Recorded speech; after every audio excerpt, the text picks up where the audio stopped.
Buenos días compañeros, buenos días a ustedes que están en casa este martes 23 de julio del 2024.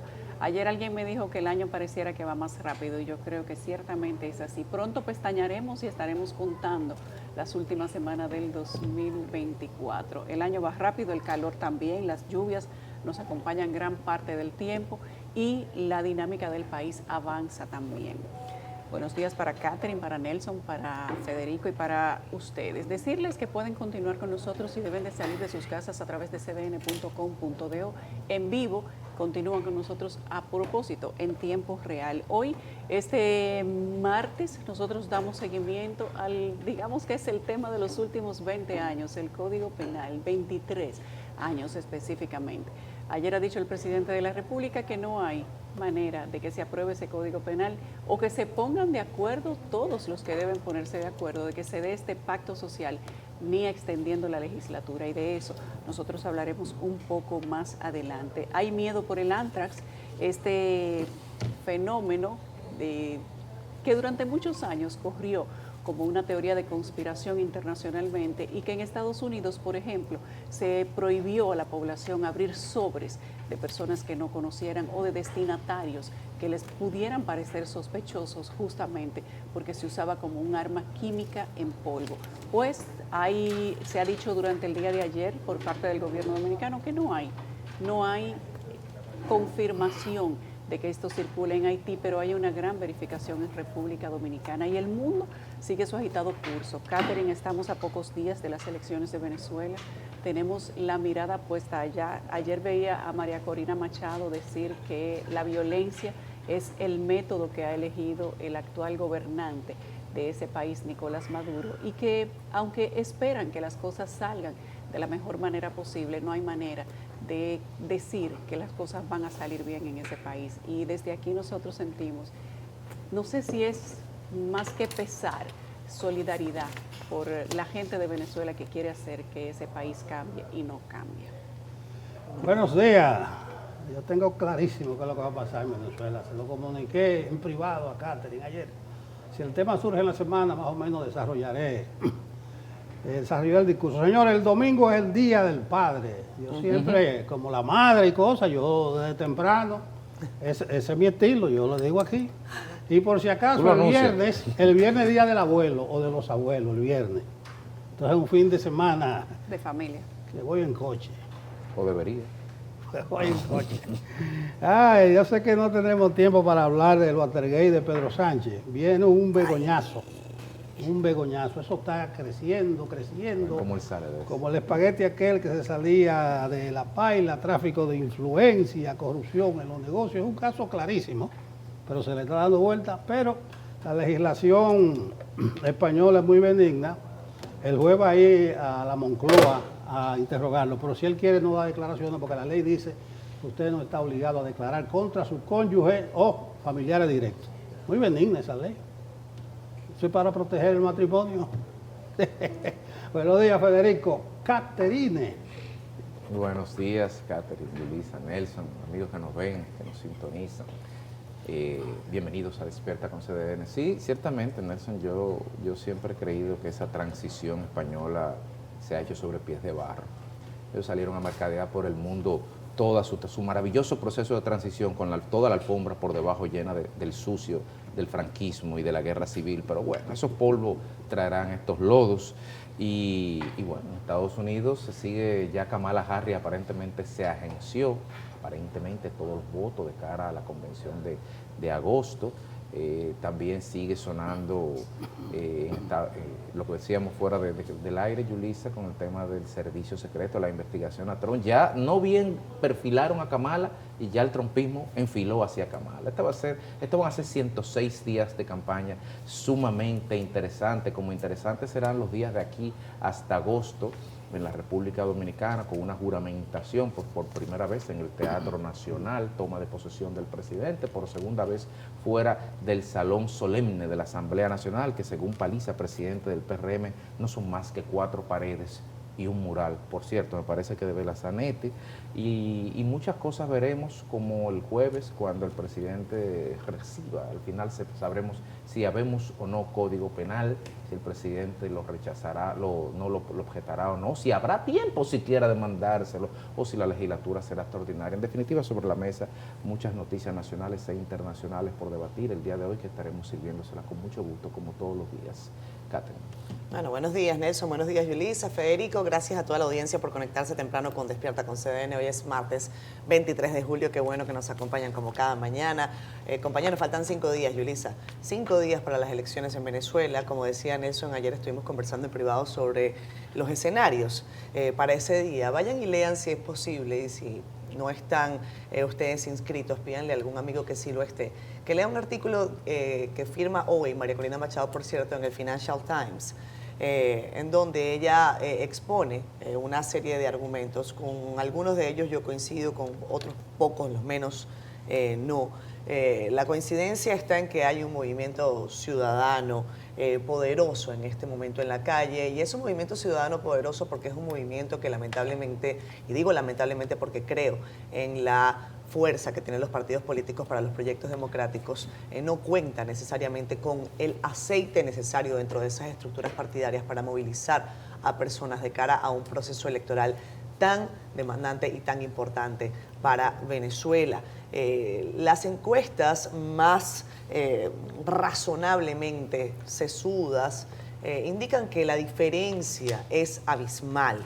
Benefician por mucho a Edmundo González Urrutia, quien es el candidato de la oposición, una suerte de candidato tapa, pero estamos atendiendo a un proceso electoral en el que el juego es en contra de un gobierno autoritario, con todos los visos de autoritarismo de los que podemos hablar, y eso hace que la situación se complejice. El futuro para Venezuela sin libertad es más que sombrío. Las encuestas más conservadoras indican que el 20% de la población que está hoy en Venezuela se iría de Venezuela si María Corina Machado no logra su cometido junto a Edmundo González Urrutia. Por lo tanto, esos 7.8 millones de venezolanos que hoy estamos en el exterior, probablemente tengamos que sumar unos cuantos millones más. Unos cuantos millones más que van a dejar a sus familias rotas, que van a tener que romper una vez más sus vidas para emprender un futuro incierto. El panorama está servido, yo creo que hay una opción real de cambio, pero no estoy necesariamente convencida de que el gobierno vaya a respetar las reglas del juego porque nunca lo ha hecho.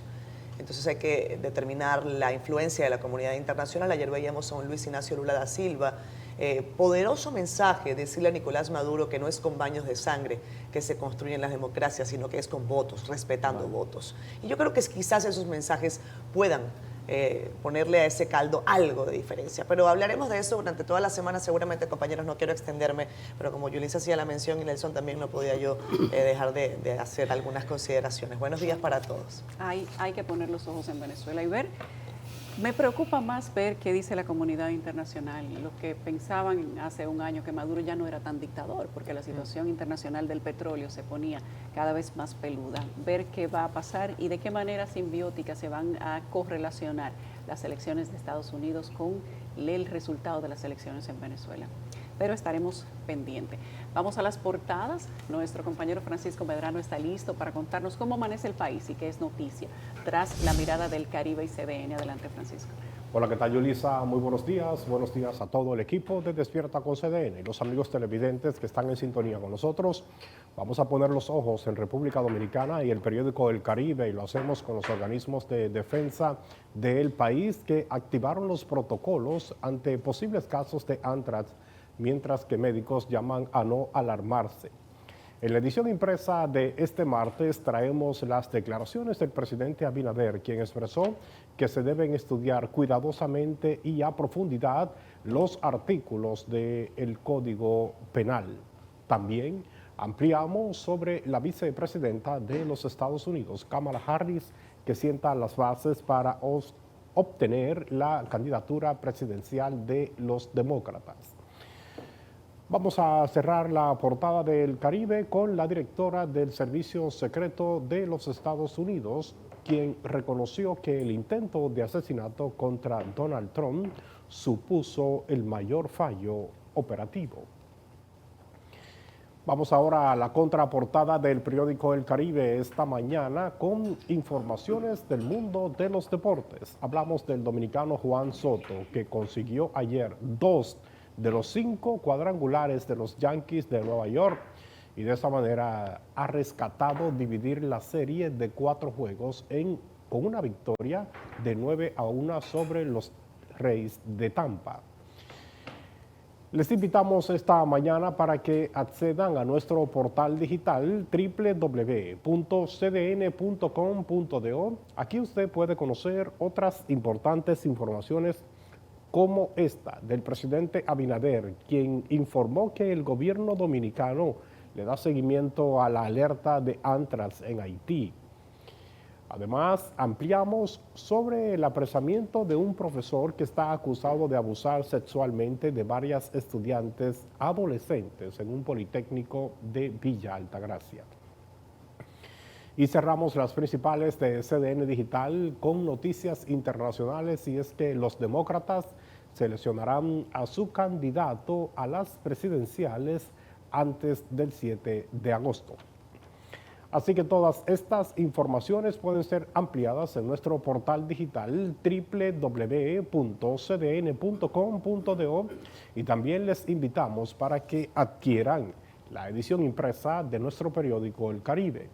Es todo de nuestra parte, seguimos con más en Despierta con CDN.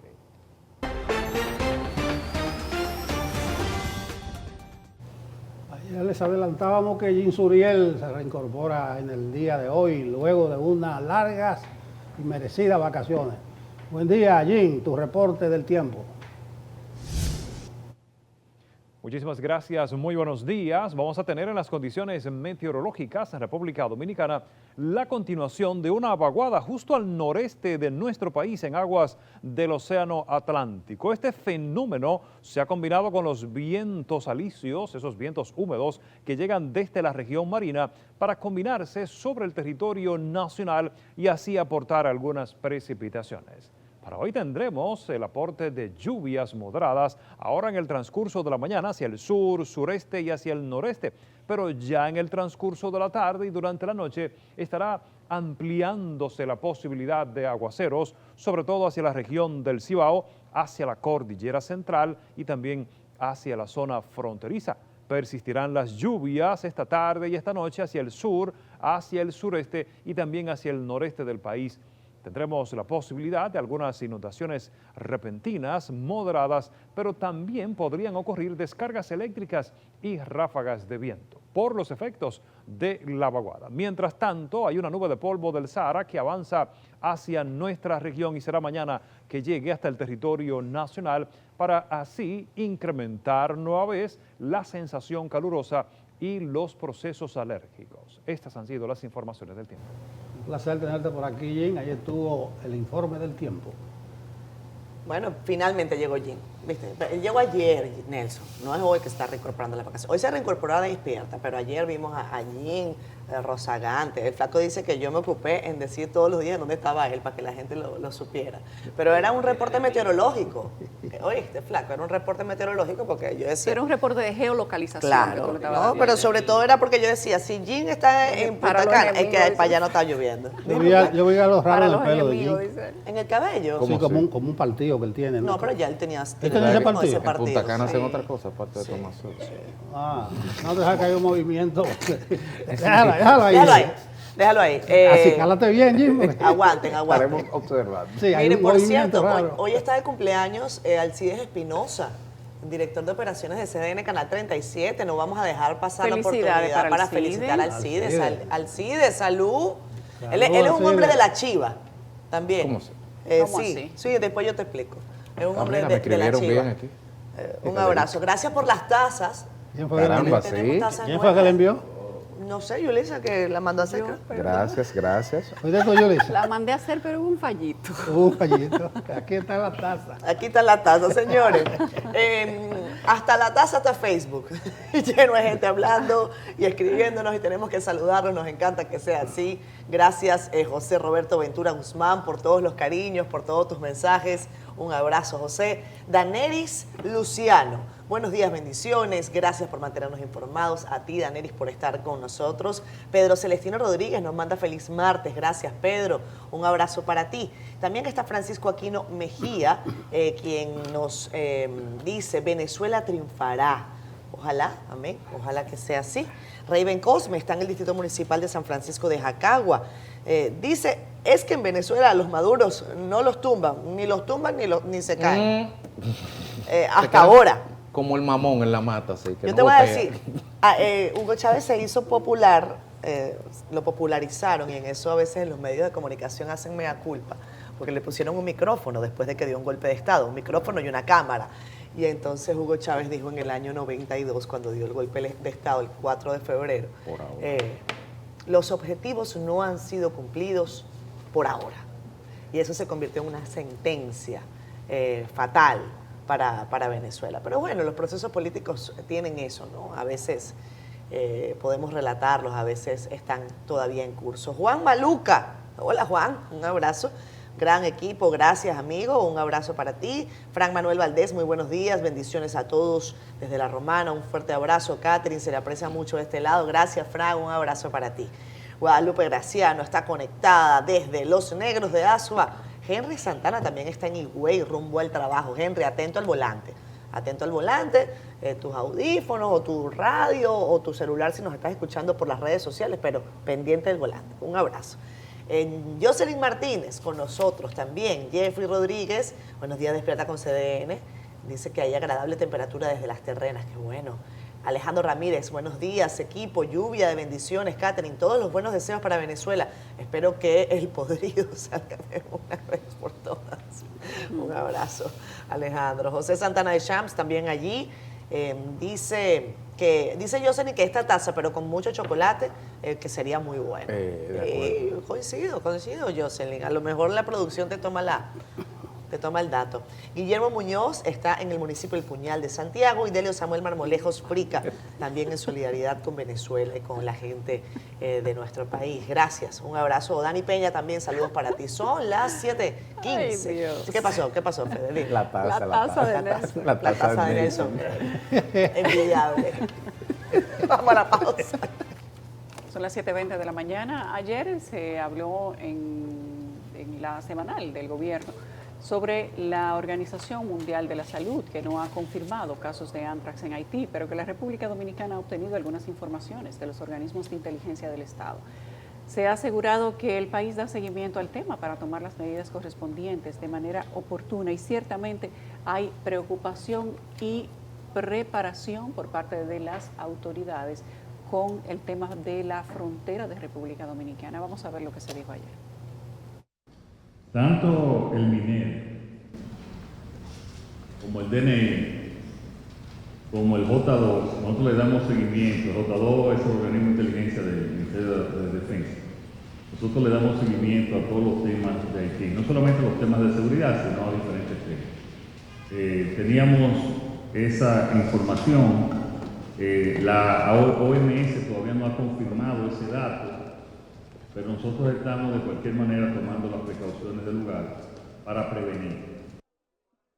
En otro orden, también se dijo ayer que se está considerando que ni extendiendo la legislatura se estudiaría bien el Código Penal en el Congreso Nacional, por lo que se planteó que se requiere de más profundidad en el abordaje de la pieza.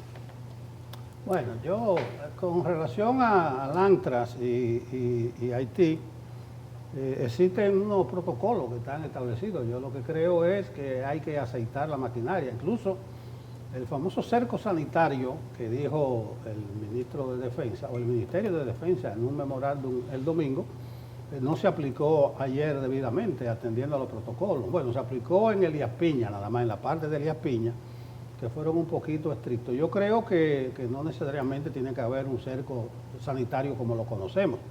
Ha habido varios cercos sanitarios, recuérdense, con el cólera, con el Zika, con el ébola, porque siempre los problemas vienen de aquel lado. Yo solamente creo que se debe aceitar la maquinaria, se debe reentrenar en cuanto a la aplicación de ese protocolo a la gente que ha entrado en los últimos años. Pero sí creo, como dicen expertos y entendidos, que hay medicamentos para eso y que todavía no hay, según la Organización Mundial de la Salud, casos confirmados, aunque ayer damos cuenta de un cable de prensa latina que habla de 10 personas diagnosticadas y de 2 fallecidos.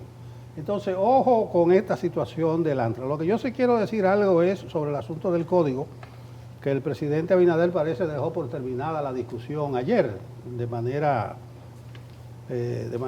repentina. La gente no esperaba eso. Yo sí quiero hacer una sugerencia al presidente, es que cuide el discurso. A los medios de comunicación nos fascina, nos ayuda un presidente accesible como Abinader, que está con nosotros en la buena y en la mala, o sea, para la noticia positiva y también para la noticia negativa. Pero el presidente debe cuidarse porque puede incurrir en incoherencia. Con esto del código, ayer evidenció él una grandísima incoherencia, porque en ese mismo escenario, en la semanal, las semanas anteriores, sucesivas, él venía desvinculándose de eso, diciendo que iba a esperar, cuando le llegue, él va a tomar una decisión. Incluso, como un ejemplo, el lunes anterior, el 8 de julio, le preguntaron el código, qué va a hacer, que eso está caminando. Dijo el presidente, vamos a esperar qué cambio hace la Cámara de Diputados y cuando llegue tomaré la decisión.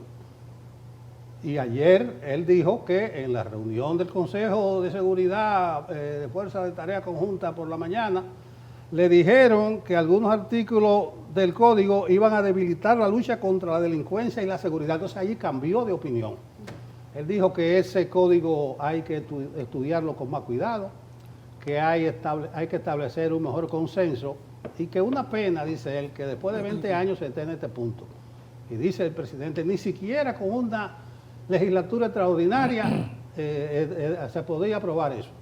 Entonces, presidente, usted pudo decir eso una y otra vez las semanas anteriores y parar ese movimiento porque usted es el jefe de esos senadores y diputados, de la mayoría. Entonces la gente se pregunta, ¿y por qué el presidente dejó correr tanto la bola? ¿O es que vale más lo que le dijeron a él en el Consejo de Seguridad Ciudadana, de que algunos artículos van a debilitar la lucha contra la corrupción, que los muchos artículos que se ha estado debatiendo, que son verdaderas barbaridades que metieron en ese código y él no se inmutó con eso? Entonces, presidente, tenga cuidado con la coherencia, porque así usted dijo que va a reformar la Constitución en 2 artículos, que lo va a someter en los próximos días, que Antoliano lo tiene en su mano. Antoliano dijo, bueno, va a ser este lunes o el otro lunes la semanal. Después el presidente dice, no, va a ser el 16 de agosto. Da señal de improvisación, de incoherencia, aunque realmente yo creo que la decisión el presidente la tenía tomada o bajó la línea desde el fin de semana, porque en el fin de semana y ayer la comisión esa estaba muerta, ¿no? Había un desgano total ayer, es decir, que ya estaban enterados o le bajaron una línea. Yo creo que el presidente dio por terminada la discusión, él fue bastante explícito. El proyecto de Código Penal necesita estudiarse y consensuarse más, y agregó, ni siquiera extendiendo la legislatura habría tiempo necesario.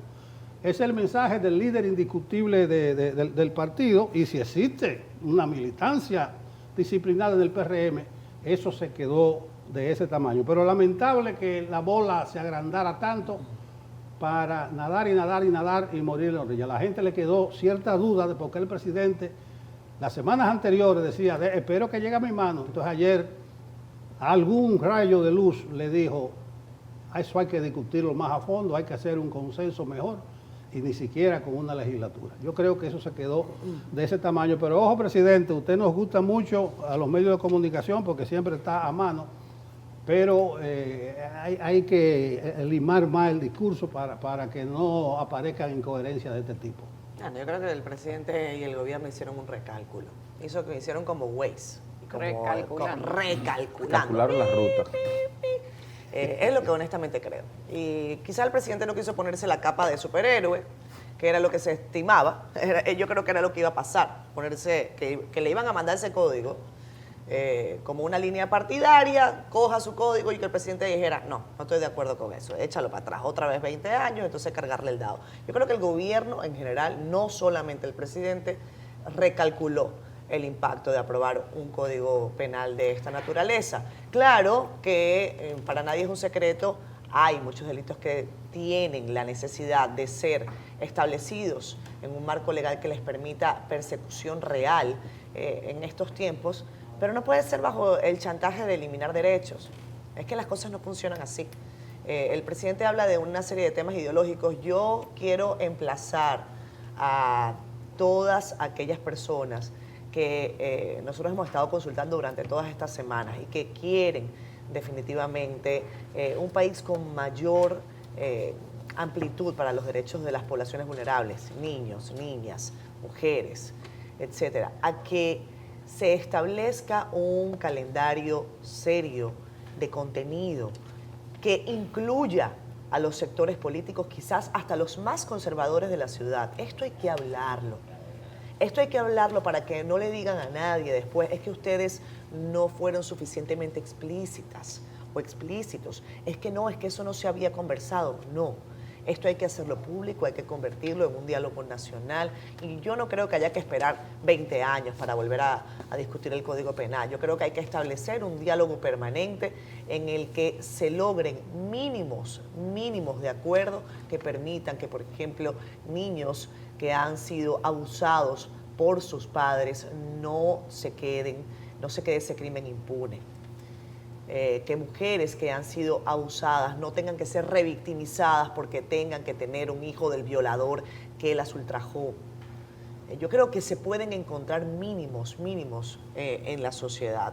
El presidente ha recalculado, no hace falta que pongamos al presidente completo, pero ya Nelson lo parafraseó, bueno, no lo parafraseó, lo citó textualmente. Sí. Textualmente.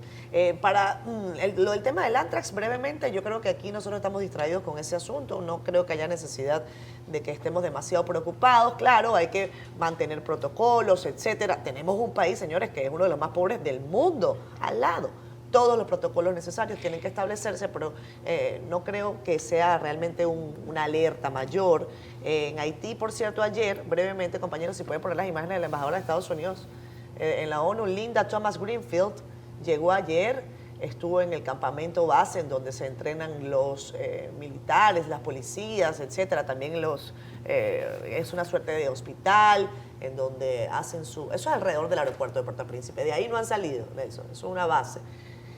Y ha anunciado 60 millones adicionales en un paquete de asistencia humanitaria que incluye más vehículos armados para reforzar la seguridad haitiana. La embajadora Linda Thomas Greenfield, que estuvo horas en Puerto Príncipe. Por cierto, vi a tu amiga, Federico, a la canciller Dupuy, que sí está en Puerto Príncipe. Yo pensaba que se había quedado en Washington, pero sí. Parece que llegó a Puerto Príncipe. Muy elegante ella.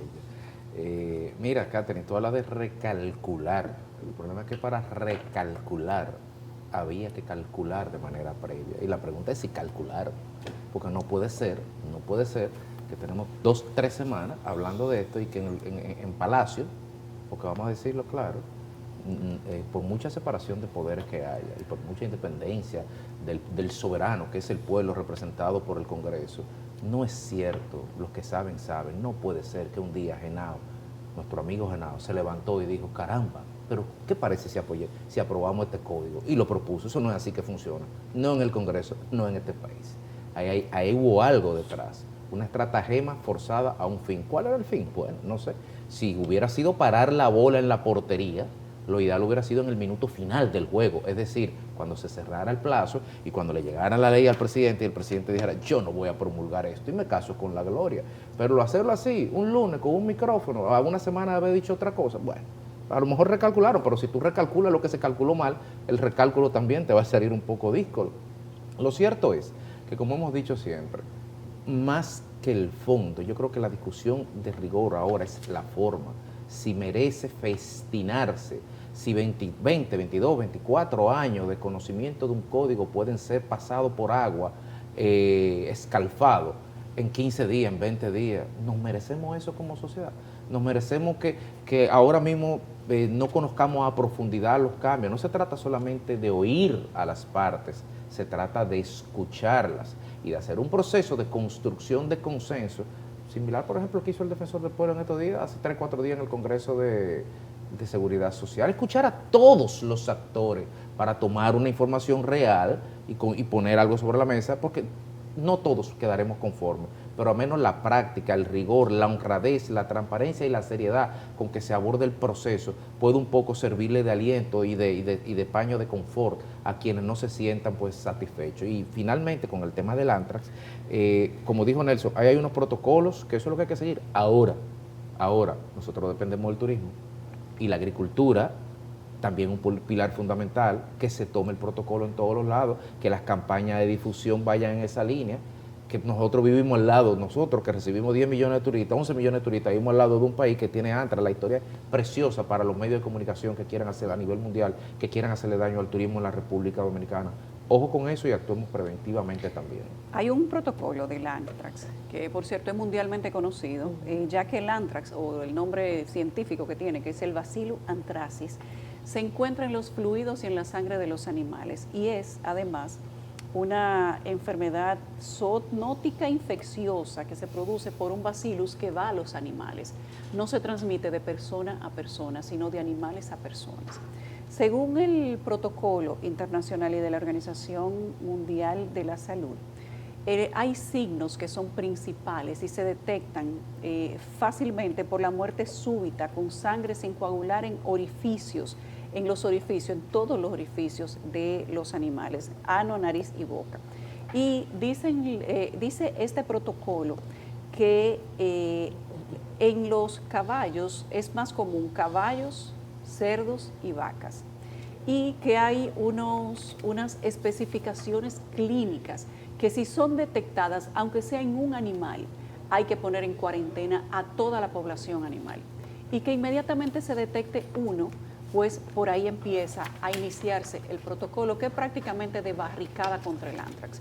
Pero que la gente tiene que tener cuidado porque el anthrax se transmite comiendo carne de este tipo de animales infectados, por el aire cuando es inhalado, pero tiene que estar cerca del lugar a donde hay anthrax.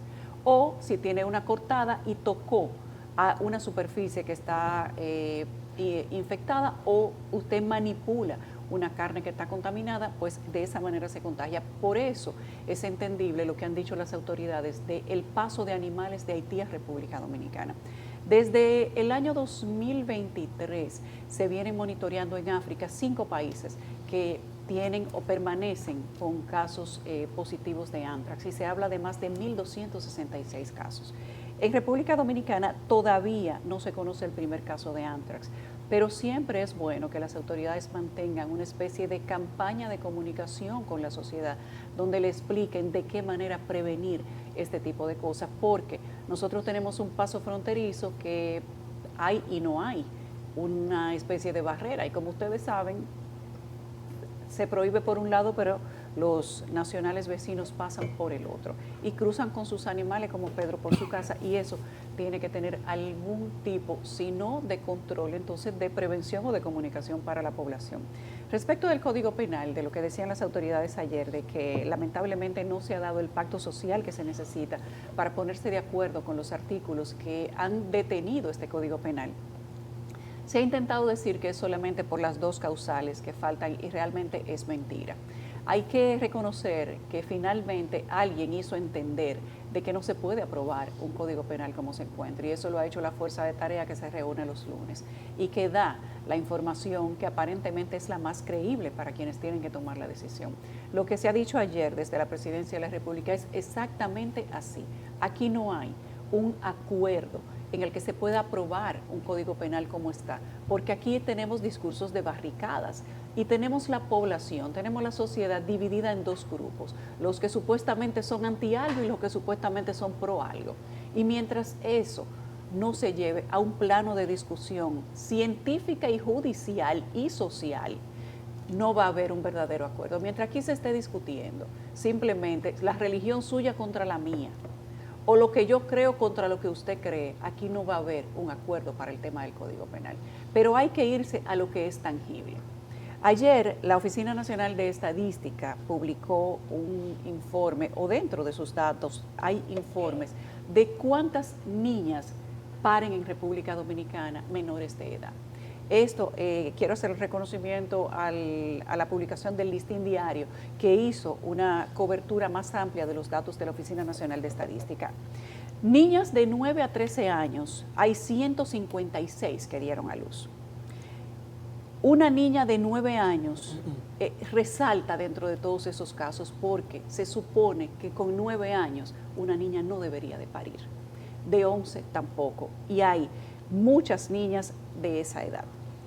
Dice la ONE que resalta una de 9 y 3 de 11 añitos, niñas que deberían estar jugando en su casa, yendo a su escuela y sus padres leyéndole un libro por la noche.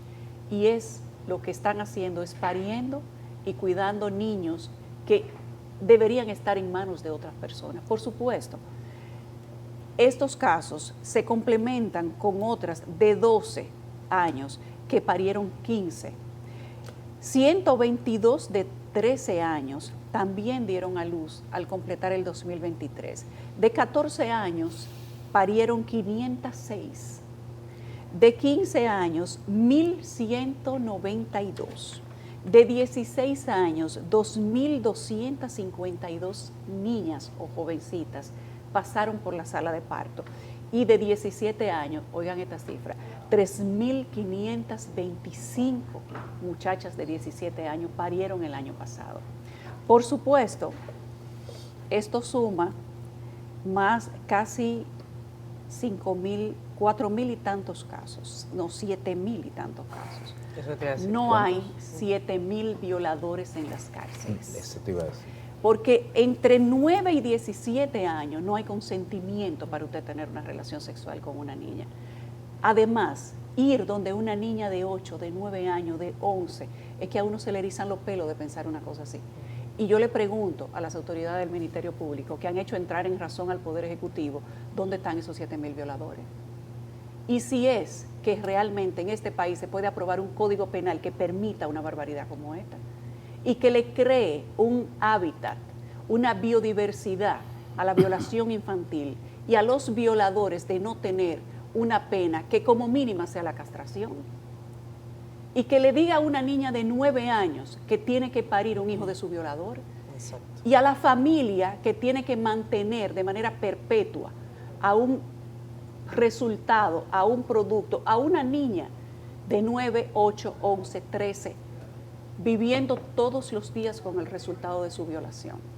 Y no es que haya que hacerle un aborto, es que eso se puede evitar el primer día. Es que tiene que haber un protocolo contenido en ese código penal. Y si usted le pregunta, le podemos hacer la pregunta ahora, a los miembros del Gabinete del Estado, a todos esos ministros que tal vez nos estén viendo ahora y van a escuchar la pregunta, al presidente de la República y a los congresistas, si su hija de 9 años es abusada en un atraco, en un asalto o en una seducción, ¿qué usted hace con el violador? Lo somete. ¿Y qué usted hace con su hija de 8 o 9 añitos?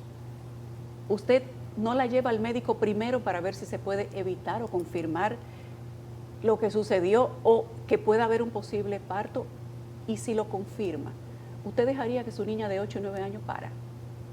Yo le hago la pregunta al presidente de la República, a los miembros del gobierno y a esos congresistas, cabeza hueca, que creen que en este país una situación como esta se puede seguir redituando, se puede seguir perpetuando. Y hay 7.000 niñas violadas en 2023, de 9 años pariendo en una sala de parto, exponiéndose a morir ella y a no tener ningún resultado. Y además, ojo, aquí no hay una política de salud mental ni de acompañamiento emocional para esas niñas que son abusadas. Y eso no lo contempla el Código Penal.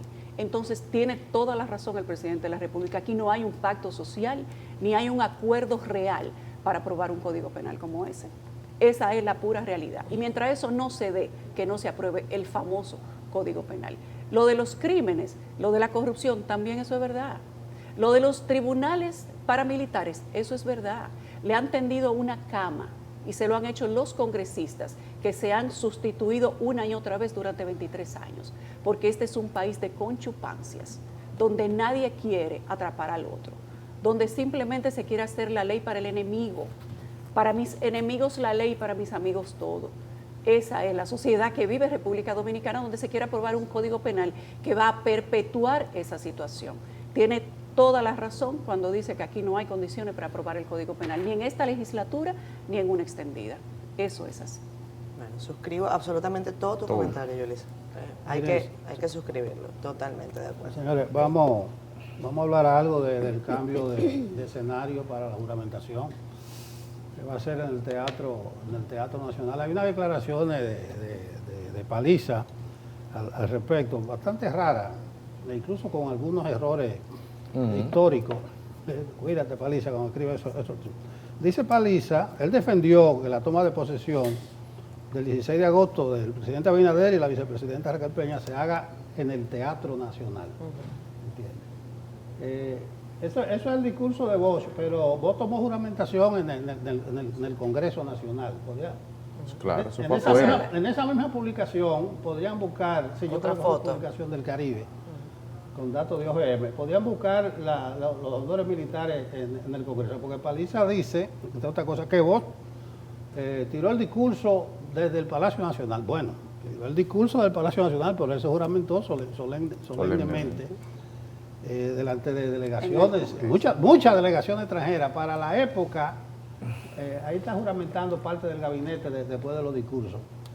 Para la época, la delegación fue amplísima, incluyendo de Estados Unidos, y Rómulo Betancourt, que era casi un héroe en ese momento. Pero Paliza dice que no ve nada raro que sea trasladado al Teatro Nacional Eduardo Brito, porque hay limitaciones en el Congreso donde se reúne la Asamblea Nacional. Abinader decía ayer, vienen 15 mandatarios extranjeros, una cosa, una chulería. Hay que necesitar elegantes, buenos espacios. No, yo creo que ahí hay algo. Paliza incluso dice que el Salón de la Asamblea Nacional no es más que 4 paredes y un emblemático mural que creo con Federico que es de Vela Zanetti, ya que la fuerza de ese órgano reside, a su entender, en quienes la conforman. O sea, ese edificio, ese salón, le dice el salón solemne, esos 4 paredes, eso puede hacer, la juramentación puede hacerse hasta en Guibia, según se colige de lo que dice Paliza. Y dice que Bosch tiró su discurso de toma de posesión desde el Palacio Nacional. O sea, él mismo dice que tiró su discurso, dice Paliza, pero Bosch tomó posesión ahí. Lo que se dice que Camaño sí, por las condiciones del 65, tomó juramento como presidente y no fue en el Congreso Nacional por razones obvias y entendibles. Yo creo que en este caso, bueno, a propósito, mencionar a Bosch en este contexto de informalidad es olvidar que ese discurso fue una pieza magistral y fue el 27 de febrero del 63, no el 16 de agosto, Paliza. Ahí sí había razones más que suficientes porque las elecciones fueron el 20 de diciembre. Eso fue con los aguinaldos por la situación que vive el país. O sea, pueden existir cambios al decapitar una dictadura de 31 años o dentro de una invasión a tu país. Claro, tú lo haces hasta abajo de una matemanga, tú pones el juramento de la patria.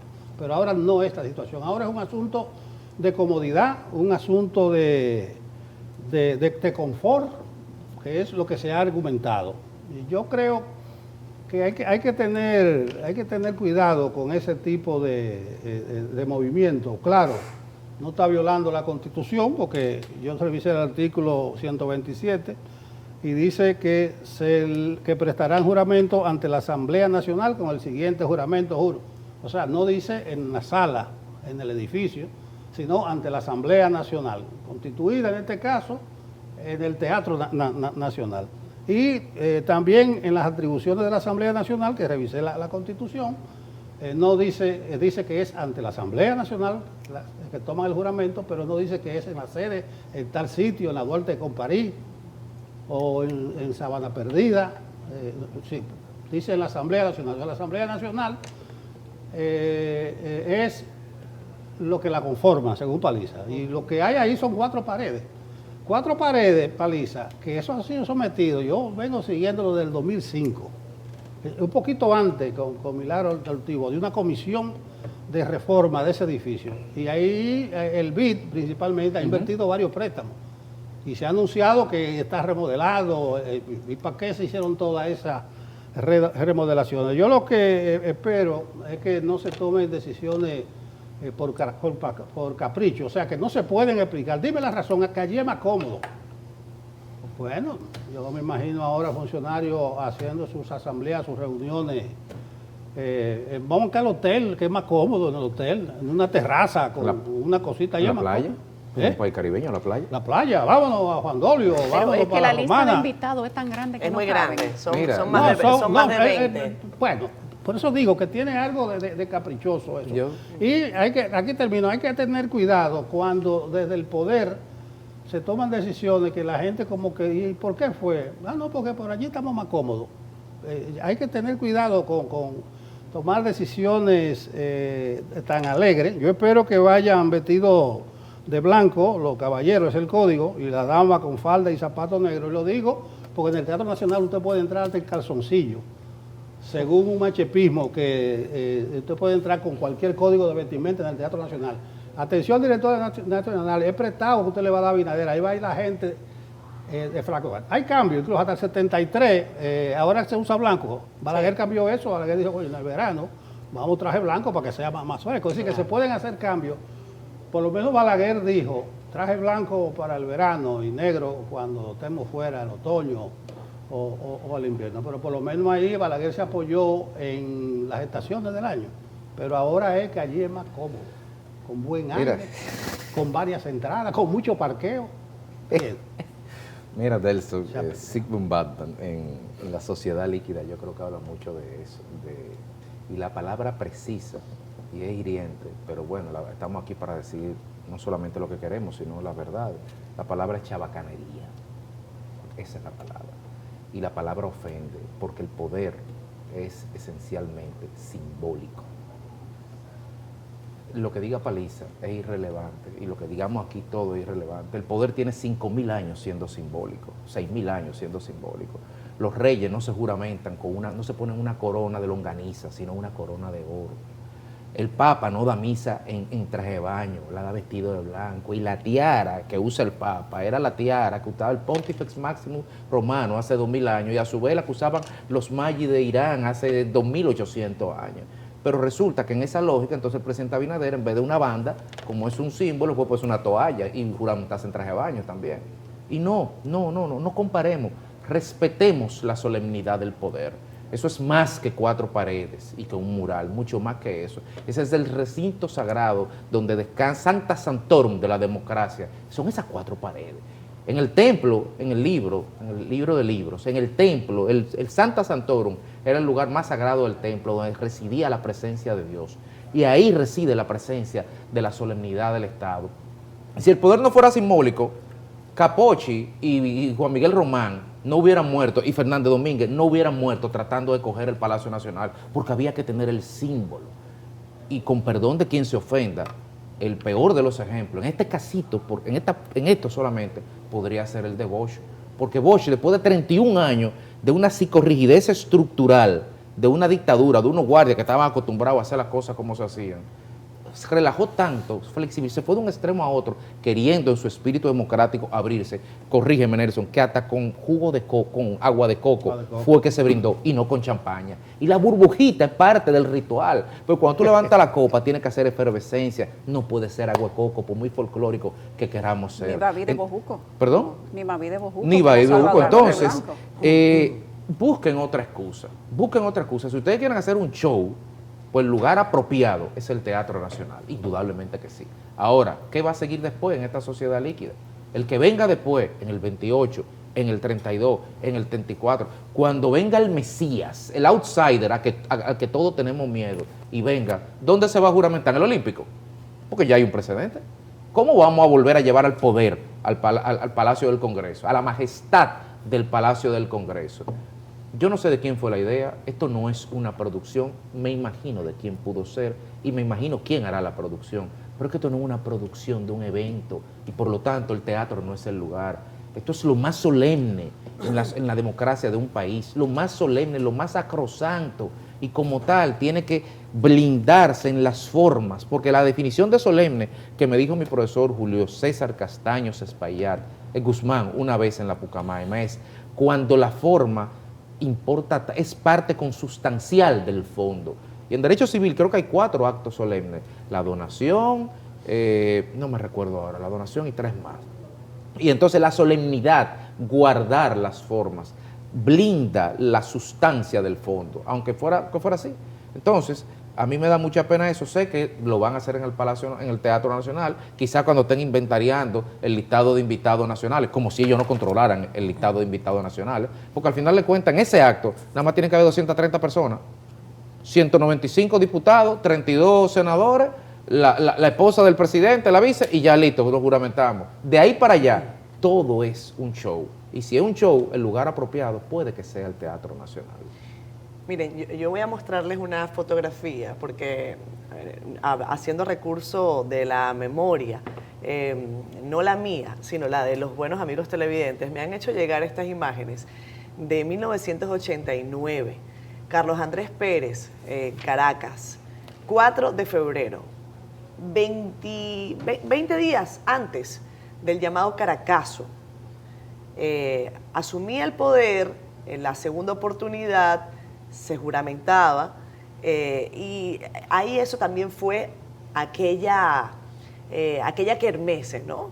O sea, me refiero a aquel gentío, esa capacidad de convocatoria ocurrió en el Teatro Teresa Carreño, distinto también a lo que suele ser la simbología y la norma en Venezuela. Me refiero a que ese acto solemne se celebra en el Palacio Federal Legislativo.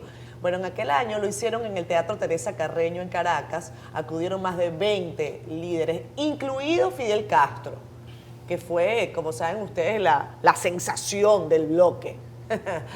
Se llevó todos los titulares. Carlos Andrés Pérez, ahí lo ven ustedes con parte de su gabinete, bajando las escaleras mecánicas del imponente Teatro Teresa Carreño. El periódico El País, en aquel momento, escribió sobre este acto que le llamaron la coronación de Carlos Andrés. Y decía, cerraba, el gran castillo de fuegos artificiales que Carlos Andrés Pérez lleva en la cabeza es de los que engendran frustración si no produce pronto resultados. Y ahí es que, con eso es que yo me quiero quedar. Ustedes pueden hacer todo el show que quieran. ¿Cuánto le va a costar eso al país? Yo quiero saber la diferencia de celebrarlo en el Palacio Federal Legislativo y en el Teatro Nacional. Me gustaría saber cuánto le cuesta eso al país, porque creo que, como dice Federico, haciendo una escrupulosa lista de invitados, la Asamblea Nacional, el Palacio de la Asamblea Nacional, el Salón de la Asamblea Nacional puede dar perfectamente para los invitados nacionales e internacionales. ¿Cuánto nos va a costar? Y sobre todo, si esa inversión, como ustedes la quieran llamar, va a generar un resultado inmediato, o si por el contrario solamente se va a tratar de eso, de exhibir esa formidable capacidad de convocatoria. Los peligros están, digo yo, cuando los que tienen el poder toman medidas que no tienen una explicación lógica. La gente dice, pero es como por capricho, porque por ahí es más cómodo, pero no es ninguna fuerza mayor de ningún tipo. A propósito, Federico, Juan Bossi dijo que él iba a brindar agua de coco en el Palacio, porque el champán era muy caro. Sí, sí. Y Jorge Blanco dijo que iba a respetar las luces de los semáforos. Y el primer y el segundo día él se paraba, los semáforos rojos con Cuervo Gómez al lado. Eso no duró 5 Pero horas. después aprobaron el doblar el semáforo a la derecha, señores. Hay que gran reivindicarle. Oh, eso es una obra del PRD. No, pero ahí de Hipólito No, hay y el mucha- Mavi de Bojuco. El ¿Quién Mavi fue que de dio el Bojuco. Mavi en el Palacio? ¿No fue Jorge Blanco? los ritos del poder. La simbología, Eso lo que dice eso da Federico. un tema, esa simbología, eso da un tema histórico aquí. No me mueva los altares, era Lili. Los Que se me caen los santos. Acá en Los Santos no se puede actuar por capricho. Vamos a la pausa. Regresamos con más Despierta con CDN. Gracias a ustedes por continuar con nosotros. Qué bueno que tenemos en casa hoy acá en el estudio a Pablo Ulloa, defensor del pueblo, buen amigo. Vamos a hablar hoy del Congreso Bienal que organizaron y que lamentablemente nos perdimos algunos que no pudimos llegar por temas de horario. Pero Pablo, gracias por estar con nosotros. Bienvenido siempre. Gracias a ustedes, como siempre lo hago, de verdad, gracias por el apoyo, la oportunidad de estar acá y más que todo el hecho de que me permitan por la amistad de orientarme y darme información en algunos momentos. Y como tú dices, el Congreso fue todo un éxito y dio la oportunidad más que todo a los sectores y a los actores a poder tener un espacio para poder plantear ese consenso social que hablaba Yulisa, en este caso en el tema de seguridad social y salud, de tener un espacio para que podamos plantear la madre de todas las reformas, que es el tema de salud en República Dominicana. ¿Qué fue lo más relevante, Pablo? Yo sé que tú haces una relatoría cuando culmina, porque vimos a distintos actores, representantes de distintos sectores ahí. Bueno, y a fin de cuentas es buscando eso, buscando consenso, buscando que nadie se quede fuera, o encontrar mínimos para establecer los consensos, que el consenso no es que todo el mundo esté de acuerdo necesariamente. Háblenos, por favor, de lo que encontraron allí. Mira, en una democracia no hay absolutismos. Por lo tanto, tú querer tener el imaginario, todo perfecto, eso es irreal. Ahora, si hay puntos comunes. El hecho de tú tener sentado a pacientes exponiendo lo que viven, pero también a las clínicas privadas, pero también las ARS, las AFP, el sector estatal, el estaticismo, lo que son los superintendentes, los ministros, todos los actores, poder expresar su situación y llevarlo a un documento, que es lo que pretendemos con esta relatoría, que vamos a presentar a la sociedad dominicana, entendemos, a final de agosto, principio de septiembre, es un enfoque de llevarlo al Congreso y al CES, que son los dos espacios que da la Constitución para poder debatir con profundidad. Ahora, el defensor lo que quiso fue plantear, el Informe Nacional de Derechos Humanos decía que la salud es el derecho más vulnerado y planteaba una serie de situaciones que el ciudadano nos dicen, gastos de bolsillo, el copago, los referentes a los hospitales y a las clínicas en cuanto a los tratamientos y una serie de diversidad. Vamos a escuchar a los que son los partes del sistema para que nos planteen dónde están los nudos y los problemas desde el Consejo Nacional de Seguridad Social, desde el tema del financiamiento, lo que tiene que ver con los medicamentos de alto costo, sean genéricos o sea justamente de casas, lo que tiene que ver con las especialidades, lo que sea el modelo de atención primaria, que no existe como tal, lo que es el coeficiente entre la unidad de atención primaria y la cantidad de farmacias del pueblo, 600 farmacias del pueblo, frente a 2.000 unidades de atención primaria, lo que implica un costo de traslado, entre otros elementos, y eso fue lo que vimos en 2 días.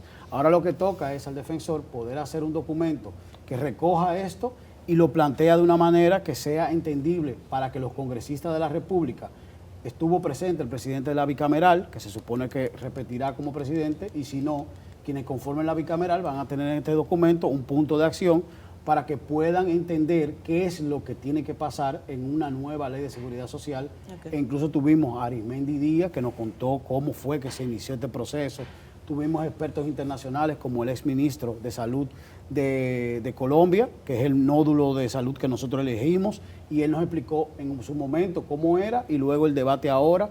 Trajimos expertos en pensiones internacionales, vimos el modelo chileno, entonces creo que tuvimos un espacio muy amplio de actores nacionales e internacionales que pudieron debatir diferentes escenas. Defensor, esto es una sociedad donde hemos sido bombardeados durante años, décadas, saturados de eventos, de seminarios, de este tipo de actividades. Sin embargo, en el interés de la oficina que usted dirige, ¿cómo se piensa, cuál es la hoja de ruta post-evento para coadyuvar a la implementación, a la facilitación? Porque sí, hubo una catarsis, se plantearon sobre la mesa muchas alternativas, todo el mundo expuso su opinión, se va a construir un documento, ¿y luego qué con ese documento? Ahí entra lo que pasa normalmente, que dejan que mueran los espacios. El defensor lo que va a hacer es mantenerlo vivo. Por eso hablamos de los 2 espacios constitucionales, que es el CES y que es el Congreso. Pero asimismo, cada institución que participó y los medios de comunicación van a tener una visita del defensor entregándole el documento.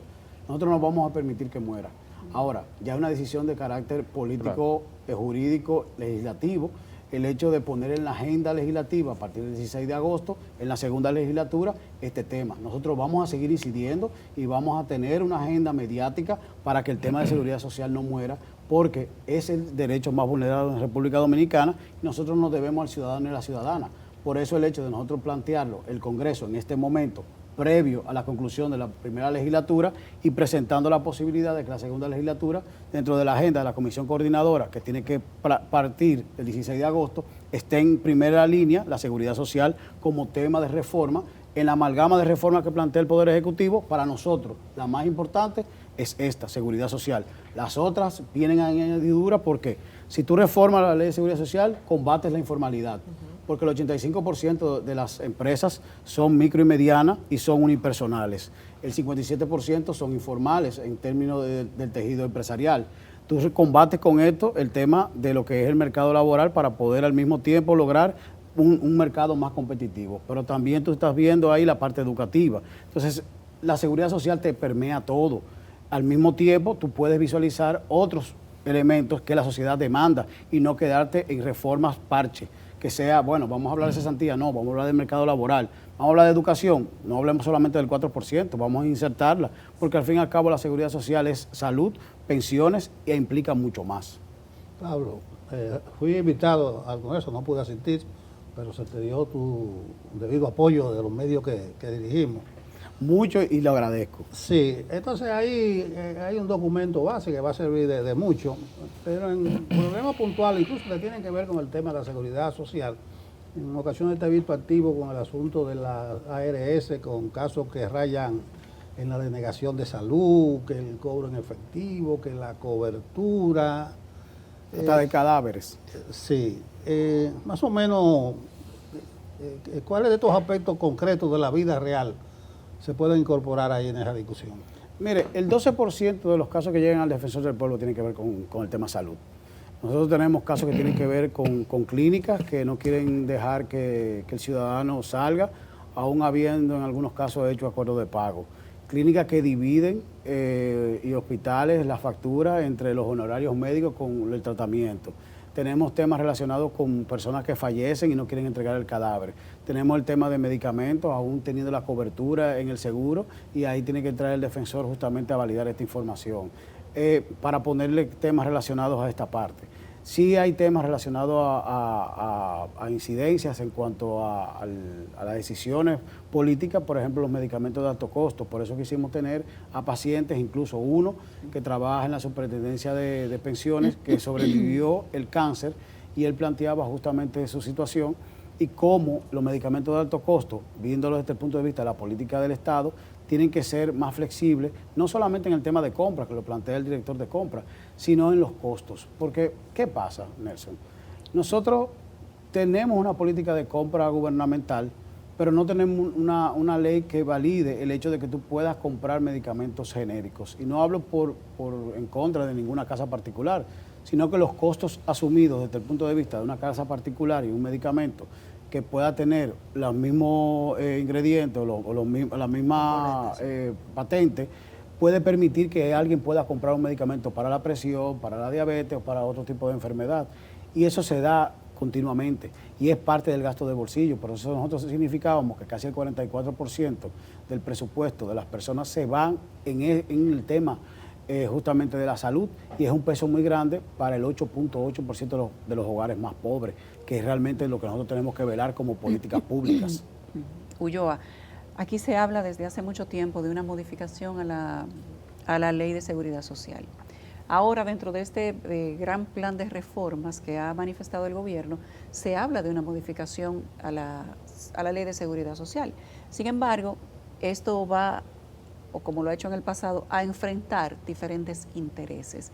El ombudsman, el defensor del pueblo, ¿cuál es la opinión que tiene sobre los puntos neurálgicos que no se pueden dejar fuera en esta gran política de modificaciones o de reestructuración, reformas, como ha dicho el Poder Ejecutivo, que deban, desde la experiencia que has tenido con todos estos casos volcados al defensor del pueblo, no dejarse fuera en una eventual modificación de esa ley? Mira, si vemos la salud como un eje de desarrollo humano, indiscutiblemente nosotros tenemos que abocarnos a ver, primero, la gobernanza del sistema. El Consejo Nacional de Seguridad Social tiene que tener una mirada más amplia, y de los aspectos que salían en el Congreso era el rol de veto. ¿A quién se le va a asignar? ¿Al Estado únicamente o se va a dejar en el tripartidismo? Es un aspecto esencial, porque de ahí dependen muchas de las decisiones que se toman en el Consejo, de actualización de catálogo, de actualización de decisiones, de coberturas y demás. Ahora, dentro de lo que es la estructura general, lo que es las rectorías, tanto del ministerio y las superintendencias, tienen que ser reevaluadas y repensadas, porque tú tienes elementos de atención al ciudadano con cualquier tipo de situaciones que pasan, pero realmente el cúmulo es muy grande. Desde el punto de vista de pensiones, tenemos que hablar seriamente, porque bajo la estructura de pensiones que tenemos ahora mismo, cuando se venzan las 360 cotizaciones, que será 27.30, vamos a tener una alta expectativa de unas pensiones que no van a ser posibles, porque solamente la tasa de reemplazo es un 30, un 40% de lo que tú estás cotizando ahora mismo. Eso va a crear algún tipo de convulsiones y eso al defensor le preocupa, porque eso implica conflictividad en algún momento dado. Ahora, dentro del punto de vista de lo que es la carga para el ciudadano, que también otros aspectos que le preocupa al defensor, son los gastos de bolsillo, el copago y el pago adicional que se tiene que hacer en un momento que tú vas a un chequeo o tú vas a comprar los medicamentos, también afecta a tu presupuesto. Porque si tú pagas un seguro y pagas incluso hasta un complementario, se supone que tú tienes una cobertura. Un ejemplo, la ley nunca habla de un monto absoluto o un monto bruto de cobertura, que ahora mismo es de 12,000 pesos. Pasó de 8,000 a 12,000, bueno, muy bien, habla de porcentaje. Por lo tanto, se supone que yo tengo un porcentaje que me cubre de medicamentos. Si yo agoto mis 12,000 pesos, ¿qué me quedé? Desvalido. Tengo que salir a buscar más dinero. Eso me afecta, porque al fin y al cabo, cuando yo hago la consulta, que me tengo que trasladar en el vehículo público, tengo que gastar dinero en ese traslado, llego a la farmacia, en la farmacia del pueblo no hay ese medicamento o me queda muy lejos, voy a una farmacia general, es un medicamento que yo tengo que comprar mensual. Es una presión para mi presupuesto. Muy probablemente la gente que tienen 30, 40 años no entienden esta lógica, pero cuando esa persona se va poniendo más adulto, mayor, y le llega la pensión, sale del seguro. Entonces, en el momento que va a necesitar un seguro, la cobertura se le cambia y no tiene una pensión digna. Entonces, fíjate cómo nosotros tenemos un régimen que te va excluyendo y cuando tú necesitas entonces una pensión y un seguro, tú no la tienes. Entonces, el adulto mayor no tiene ni siquiera un criterio de oportunidad al final de su vida, cuando debiera ser que la misma sociedad te está llevando a tú tener calidad de vida al final. Entonces, el sistema debiera trabajar de manera secuencial, donde el sector privado y el sector público se unifiquen. Porque ni el sector público es tan bueno, ni el sector privado es tan bueno. Si no, el IDSS hubiese sido un éxito. Y al contrario, fue un fracaso total. Entonces también tenemos que conocer nuestro pasado para no replicar los mismos errores. Y esos son de los elementos que salen en la mesa cuando tú estás hablando de una reforma.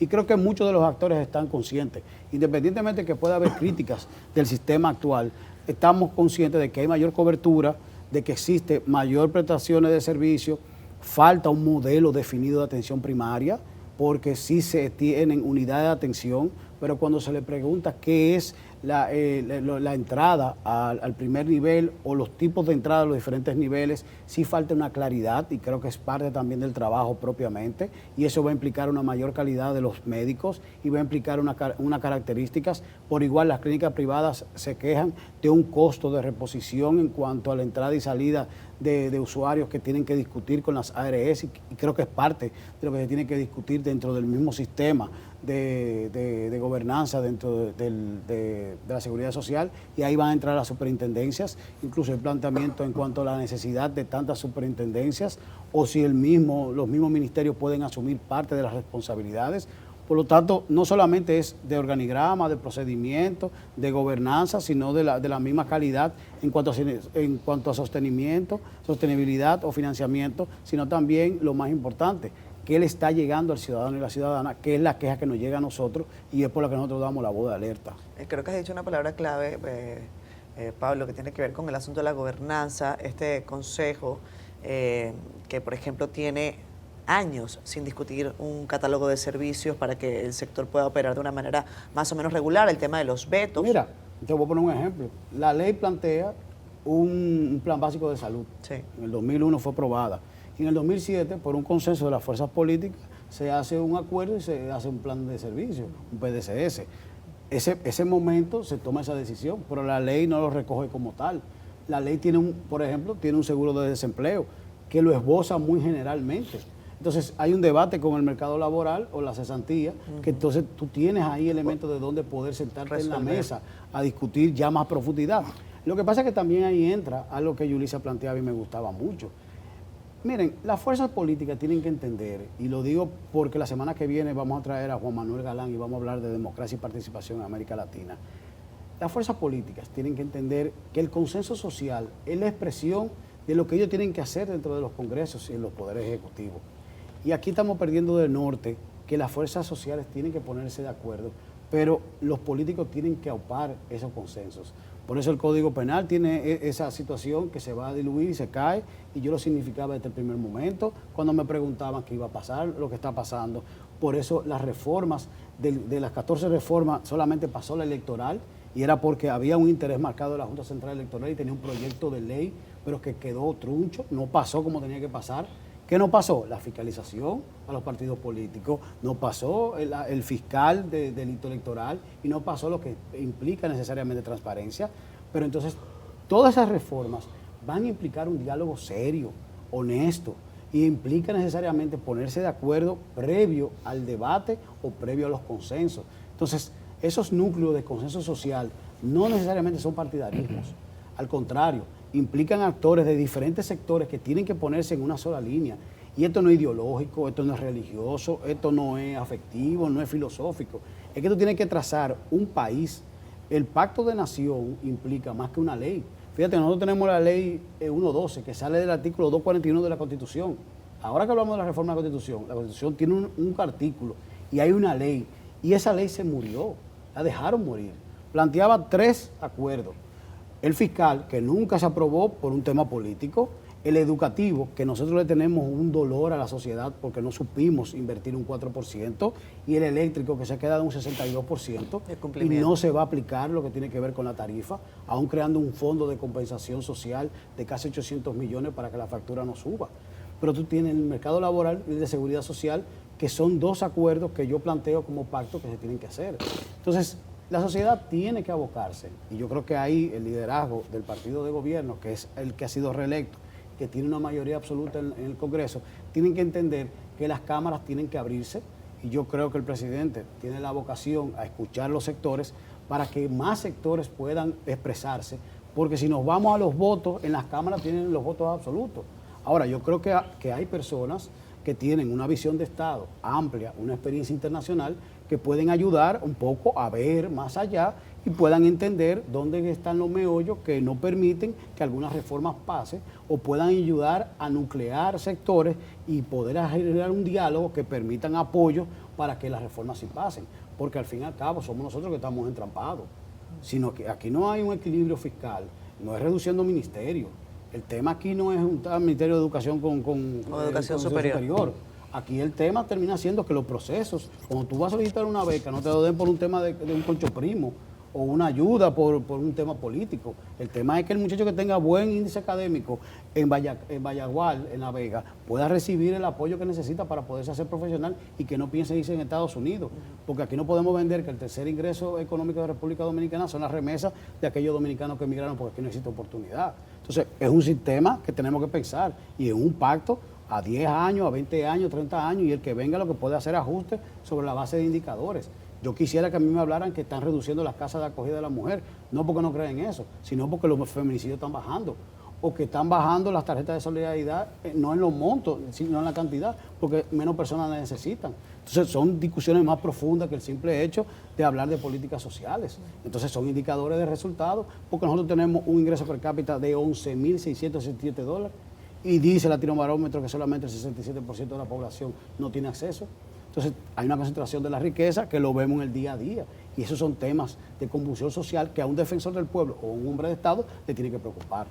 Defensor, decía mi profesor Zunzunegui que los errores en el sistema bancario se olvidan en 3 años, los errores en el sistema de pensiones se olvidan en una generación. Dentro de muy pocos años, 4 me parece, estaremos asistiendo a la primera camada de pensionados, y en ese momento el sistema completo tendrá una prueba de fuego cuando veamos el monto de las pensiones y la reacción de la ciudadanía. ¿Qué se discutió en este Congreso? ¿Qué se ponderó de cara a una proyección que todo el mundo conoce y que todo el mundo sabe el efecto insatisfactorio que podría tener? Mira, la tasa de reposición indiscutiblemente es un aspecto que en Chile dio convulsión hace unos 3 años. México es un modelo interesante porque aún teniendo un gobierno a todas luces de unas características, el presidente López Obrador pudo lograr subir de una inversión de un 8 a un 15% con un acuerdo con el empresariado. Ahora, esto implica garantías. ¿Y por qué lo planteo como una opción válida? Porque si tú logras reducir la informalidad, crear condiciones de fiscalidad al Estado, el Estado tiene capacidad de poder compensar lo que ahora mismo las AFP y los individuos no tenemos dinero para poder dar adicional, para poder tener una pensión. Ahora, ahí entra también un tema de igualdad. No pueden haber regímenes especiales de élite o de casta sobre la base de que tienen oportunidades. Yo soy el defensor del pueblo es un órgano autónomo. Por constitución, por la arquitectura, el defensor del pueblo tiene la prerrogativa de crearse un fondo de pensiones. Mal haría yo, teniendo esa prerrogativa, crear un fondo de pensiones, porque yo tengo que acogerme a la ley que crea el Fondo de Pensión General. Entonces, yo creo que todos tenemos que enfocarnos a que tiene que haber un único sistema de pensiones para poder fortalecer el sistema que va a impactar a todo el mundo. Porque cuando tú ves las pensiones que se solicitan de solidaridad, son pensiones de 12,000 pesos, de 10,000 pesos, de 15,000 pesos. Entonces, esa camada que va a surgir, que muy probablemente se va a hacer la más pequeña, nos va a abrir la compuerta para las otras pensiones que van a venir, que sí van a tener un impacto mayor. Quizá la primera camada del Estado va a decir, bueno, yo puedo asumirla, pero esa no es la lógica. La lógica no es tener un Estado que venga a subsidiar este tipo de operación. Se supone que nosotros creamos un modelo que va a ser a sí mismo financiable y por eso nosotros dijimos, bueno, vamos a buscar el mejor modelo, que era el chileno. Entonces, tiene que ver necesariamente una responsabilidad de parte del Estado en este tipo de situación. Y yo creo que las AFP incluso tienen un modelo interesante. Vi al ministro de Trabajo planteando una posición interesante y vi incluso enfoques de otras instituciones que están en contra del modelo poniendo claves en aspectos que valen la pena escucharlo. Y gracias a Dios tenemos incluso esos tipos de enfoques que pueden llevar a un análisis más profundo. Pablo, el sistema penitenciario, las cárceles, los internos, los presos. Ahí veo que te metían en la comisión a ti, eso neutraliza al defensor del pueblo. Ustedes tienen informes dramáticos, y lo mismo que la defensa pública. Lo preventivo, o sea, una situación calamitosa, penosa. Yo no sé ahora tú dentro de una comisión si van a burocratizar al defensor del pueblo bregando con la parra y la cosa. No, te explico, Nelson. Te explica Pablo y te explica el defensor. Esa comisión, la de las parras, Pablo accedió porque Subero Isa la presidía.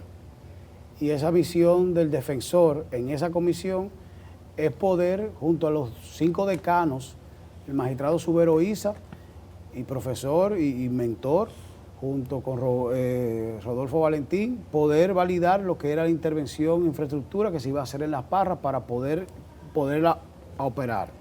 Lastimosamente, y es un dolor, y te lo digo abiertamente, se va a tener que invertir esa cantidad de dinero, y eso de verdad llora para toda persona que paga impuestos.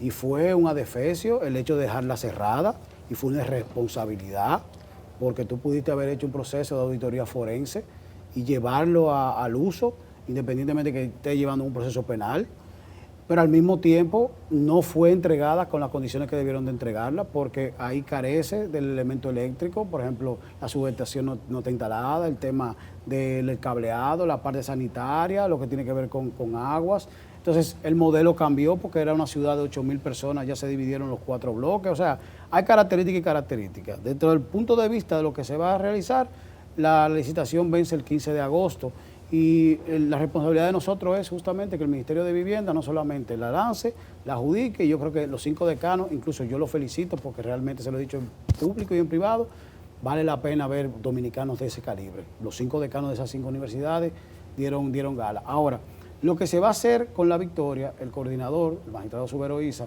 convocó una reunión para el próximo jueves y vamos a ver el plan. Inmediatamente se concluye esa parte, el defensor ya sale del escenario y sigue en su proceso de fustigar y de criticar, que lo he venido haciendo aún estando en la comisión, porque una cosa es que podamos tener el uso de un bien público, que como te digo, por irresponsabilidad se cerró 3 años y medio y tuvo que venir un fuego para llevar la alerta a la sociedad, y otra cosa es el mal que nos permea todo. Incluso estaba viendo una entrevista de una magistrada hablando del tema del peligro de fuga como un mecanismo por el cual se utiliza la medida de prisión preventiva, lo cual yo la puedo entender, pero no la voy a compartir. Yo creo que aquí también hay otra responsabilidad, que el código plantea 7 medidas y una de ellas es el grillete. Tenemos el ITLA, que se utiliza para muchas cosas y se utiliza incluso para botín político en algunos momentos, que ha podido hacer los grilletes a un precio que el Estado ha podido asumir en aquellos casos en que el ciudadano no tiene el dinero para poder pagar los 300, 400 dólares. Yo creo que aquí también hay tecnología que te permiten con 50 dólares poderle poner grilletes a aquella persona que tú crees que se va a fugar y tú tuviese la persona en su casa o donde sea con una ruta sin temor de que se fuera a fugar y tuviese menos presos, con menos costo para el Estado y con la garantía que se va a presentar en el momento que le corresponda a su revisión de medidas. Pero aquí queremos ser muy creativos para muchas cosas. Por ejemplo, a usted estaba hablando ahorita y yo me quedé pensando en un caso en Mao que yo vi de un niño que lo mataron de 12 años y la misma bala le dio al hermanito. Y ese caso no se había operado hasta que llegó el defensor. ¿Por qué? Porque el caso fue de droga. Y el que lo mató fue el tipo que manejaba el punto de droga en ese lugar. ¿Pero por qué no se operó? Porque la familia es víctima. Hay una dirección de víctimas en la Procuraduría. ¿Por qué no protegen a esa víctima y ese testigo? No tienen camioneta ni siquiera. Entonces, estamos creativos en algunas cosas, no estamos eficientizando y operando lo que sí existe. Estamos creativos. Hay una ley de víctimas y testigos que es un transitorio de la Constitución 2010. ¿Por qué no la operamos y la hacemos? Porque no la votamos. Entonces, vamos a jugar también al maniqueísmo y vamos a jugar también al populismo legislativo. Vamos a hacer ese tipo de elementos que son los que pueden validar un buen código procesal penal. Porque ¿quién te va a decir a ti, salvo el caso del atraco del Banco Popular, que la señora que estaba cuidando niños dijo, por ese motor yo lo reconozco, ese fulano de tal, y ahí operó justamente para que pudieran atraparlo? Esos son los elementos del Código Penal que se tienen que dar. Y esos son los elementos que nosotros significamos, porque al fin y al cabo, los presos preventivos están en ese nivel, porque nosotros no tenemos los mecanismos de poder llevar las otras 6 medidas que el Código actual sí tiene. Entonces, el defensor lo que está haciendo es justamente criticando la inoperancia del Ministerio Público y del mismo sistema judicial para poder hacer efectivos elementos que sí existen ahí adentro, pero no lo queremos utilizar. Nos sale mejor mandarlo. ¿A dónde? A La Victoria. ¿No habían dicho que nos iban a mandar resoluciones a La Victoria? Bueno, gracias Pablo. Gracias, Cuídate Pablo. eso, que te metan en comisiones, porque en la historia política dominicana se utiliza eso. Para tranquilizarlo. Sí, para tranquilizarlo y neutralizarlo. Se utiliza mucho eso. Sí, por eso te dije claramente, mi posición ya salió, que es la parra. Con La Victoria veré al magistrado presidente Subero Isa, la costumbre de decirle Sí. que se me fue, pero sí, al profesor, el 25, vamos a ver qué podemos hacer con La Victoria. Cuando venga el nuevo procurador veremos cuál es su intención. Hay otra comisión que tiene que ver con Roberto Santana. Va a ser varón el procurador. Bueno. No, que tú dices el nuevo, puede Lo ser que la pasa nueva. es que hay que decirlo general, pero procurador o procuradora para respetar la parte de género como Gracias, tal. Pablo. Gracias, Pablo. Como te Pablo toca, Ulloa, como te defensor toca a del- ti. Vamos a una pausa, ya regresamos. Está con nosotros Franklin Glass, presidente ejecutivo de la Cámara de Aseguradores y Reaseguradores de la República Dominicana, CADOAR.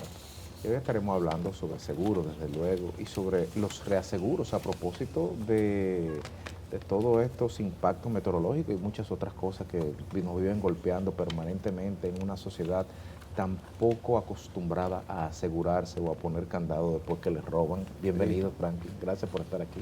Muchas gracias, la verdad que sí, por acogernos en este tan escuchado programa y poder llevar informaciones de interés que en tiempos, como bien indicas, aunque siempre hemos estado en ruta de huracanes, pero viviendo hoy tiempos con muchos cambios en los patrones climatológicos y también pues en los mismos 48.000 kilómetros, como yo siempre digo, donde cada vez sabemos más personas, más empresas, más actividad económica, y todo eso genera un aumento a los riesgos, tanto a las personas, a las empresas, al mismo patrimonio del Estado.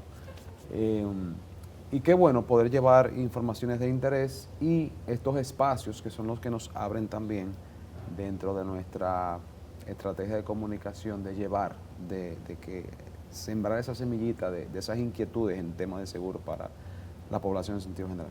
Franklin, a propósito que se ha hablado de fenómenos meteorológicos, las inundaciones, vehículos, yo veo que muchas empresas están haciendo sus campañitas particulares de una respuesta rápida.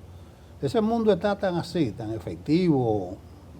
Háblanos de eso. Sí, fíjese, las empresas de seguros, digamos, nuestro negocio es comprar riesgo, ¿verdad? O sea, usted asegura su vehículo. ¿Y qué es eso? Eso es simplemente que un vehículo que vale 1, 2, 3 millones de pesos, usted me transfiere el riesgo de perder ese valor a un precio que negociamos, una póliza, es lo que conocemos como una póliza de seguro de auto de 50, 60, 70 mil pesos, por ejemplo. Y ante la ocurrencia, la posibilidad de ocurrencia de ciertos factores, ¿cierto? Lo que llamamos un reclamo, en este caso, como usted dice, una inundación, pues yo tengo que resarcirle eso, ¿cierto? En los últimos dos fenómenos conocidos de inundaciones, 2022 y 2023, en el primer evento nosotros tuvimos casos por encima de los 1.100 millones de pesos en reclamos pagados y el año pasado llegamos a casi 1.600 millones. Eso se oye en cifras a veces muy frías, que a veces no te dicen mucho, pero la realidad es que la experiencia de quien tenía un vehículo asegurado con daño propio fue resarcido inmediatamente. Porque el daño, el levantamiento de un daño de ese tipo es fácilmente identificable. Pero los incendios, ahí hay retraso, que hay que esperar, creo que los bomberos, que la causa. Mire, cada caso es distinto. ¿Por qué?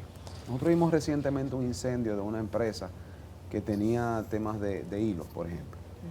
El expertise de levantar el valor asegurado, que el valor de pérdida, el levantamiento, lo que llamamos el ajuste, a veces no es tan fácil cuando son empresas que tienen plástico, que tienen hilos, que tienen madera, que tienen... Eso depende. Ahora, lo que usted sí puede estar seguro es que el mercado ha evolucionado de manera tal que el expertise de ajustar los reclamos por pérdidas es cada vez más rápido. ¿Qué es bueno y qué bueno que usted me haga esa pregunta? Aquí hay una labor importantísima que inicia desde el momento mismo de la suscripción de su póliza de seguro. Cuando el comprador de seguro está bastante claro en qué está comprando y no comprar sin leer, ¿verdad? Uno tiene que ser bastante acucioso. Y mire por qué lo digo. A todos los que estamos aquí, que nos despertamos con la firme intención de trabajar, de ganarnos el sustento, de ahorrar para en tantos años o pasarnos años pagando una propiedad y un negocio también que no se crea de la noche a la mañana, cuidar ese patrimonio al momento de tú gestionar y suscribir una póliza de seguro. Auxíliate siempre de esos asesores, intermediarios o vaya directo a una aseguradora, pero auxíliese qué yo estoy comprando. Pregunte, indague, porque un siniestro no se planifica. Nadie sale de que hoy a las 5 de la tarde voy a chocar mi vehículo, nada, en la 27 con Lincoln, eso no se planifica, eso simplemente sucede y es una situación que nadie la quiere vivir. Ahora, cuando se vive, amén de que hayan personas o no lesionados, siempre es un momento de amargura. Y qué bueno tú saber lo que tú tienes en cobertura. Entonces ahí es que eso se empieza a definir desde el momento mismo que usted suscribe su póliza de seguro. Y saber y conocer cómo actuar. Como usted dice, en el incendio es muy rápido aquel siniestro donde cliente y aseguradora van de la mano en ese proceso. Y hay un protocolo a seguir, evidentemente, porque en incendio entra toda la certificación de bomberos y todo eso. Pero lo que sí le puedo decir es que son procesos que ya están bastante automatizados, bastante rápidos. Hoy con el uso de mucha tecnología y en temas de geolocalización, sobre todo en lugares más remotos, por ejemplo, no cercanos a la ciudad, pues también hay respuestas rápidas. Aquí lo que yo creo que es clave que la gente sepa, igual que cualquier seguro, hasta un seguro de salud, qué yo estoy comprando, qué yo tengo asegurado. Porque así la discusión es mucho más rápida, mucho más ágil, ¿verdad? Señor Glass, a partir de los últimos 2 años en que aparentemente el cambio climático ha vuelto la preocupación de la gente hacia los seguros quizás un tanto distinta, que usted está manejando hacia su casa a las 7 de la noche y de repente cae una cantidad de lluvia que no se esperaba y que las autoridades ni siquiera lo preveían y su carro se queda inundado. O su casa que le costó $300,000 y nunca se había inundado, ahora se inunda. ¿Cuál es el desafío nuevo que marca esto para las compañías de seguros?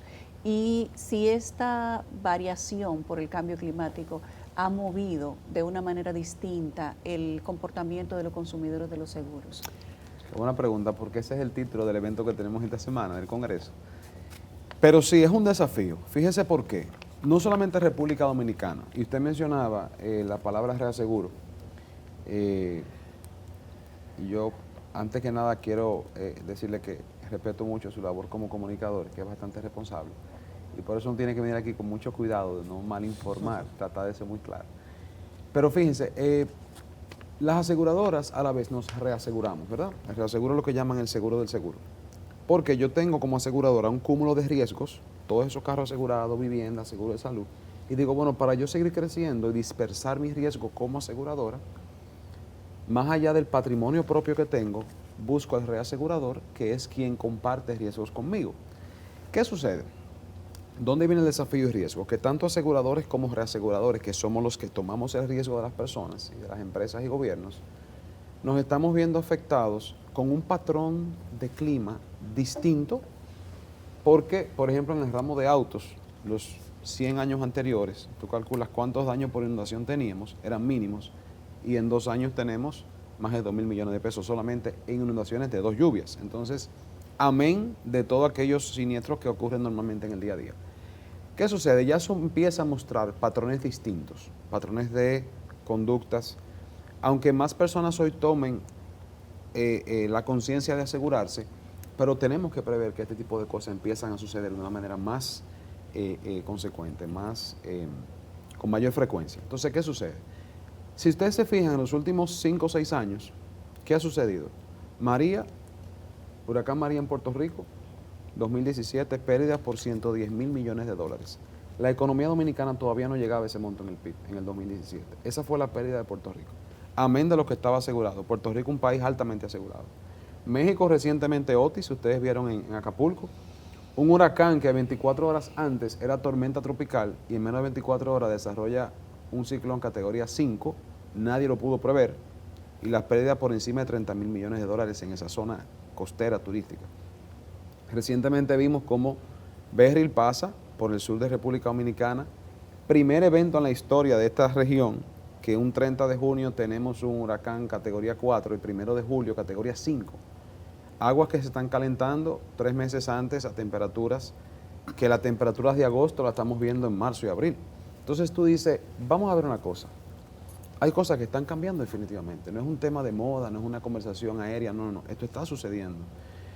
República Dominicana, nosotros, en contraste a eso, sí es bueno decir que para nosotros el reto es proteger lo que está asegurado con soluciones financieras y socios financieros como reaseguradores, desde las aseguradoras, con la suficiente, digamos que, buena suscripción. ¿Por qué? Cuando aquí en República Dominicana en el 2022 pasó el huracán Fiona por el este del país, las pérdidas en el país oficiales fueron de unos 378 millones de dólares. A nosotros, pérdidas aseguradas, pagamos por encima de 120 millones de dólares. 20 días después llegan las inundaciones de noviembre del 2022, más de 1.100 millones de pesos. Y usted no escuchó a nadie que yo estaba asegurado y no me pagara un carro inundado. Eso no se escuchó porque evidentemente fuimos al pago. ¿Qué sucede? La industria tiene fortaleza suficiente. Pero el reto de nosotros y el desafío, más que sí seguirnos profesionalizando en fortalecer las capacidades de aseguramiento, también está en el entendimiento de la gente de la importancia del seguro. ¿Por qué? Nosotros no hace muchos años vivimos en el 98 el huracán George, no sé si recuerdan, ¿verdad? Estábamos chiquitos, pero sí, recordamos. estábamos chiquitos. Algunos. Septiembre 1998. 22 de septiembre. Correcto. Ese huracán, señores, si lo simulamos hoy en el país que somos hoy, la infraestructura que tenemos hoy, nosotros comprometemos gran parte del PIB.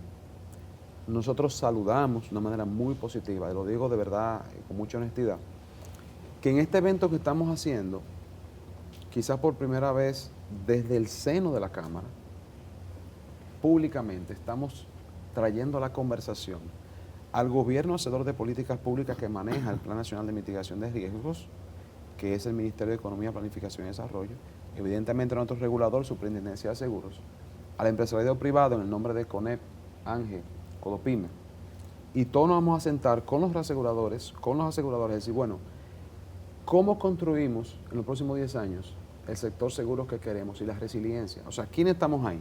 Gobierno que le interesa tener un país más resiliente, nosotros los aseguradores, a quienes nos transfieren los riesgos, los clientes, los diferentes sectores económicos, ¿qué queremos? ¿Qué te hace falta a ti? ¿Cómo te ayudo?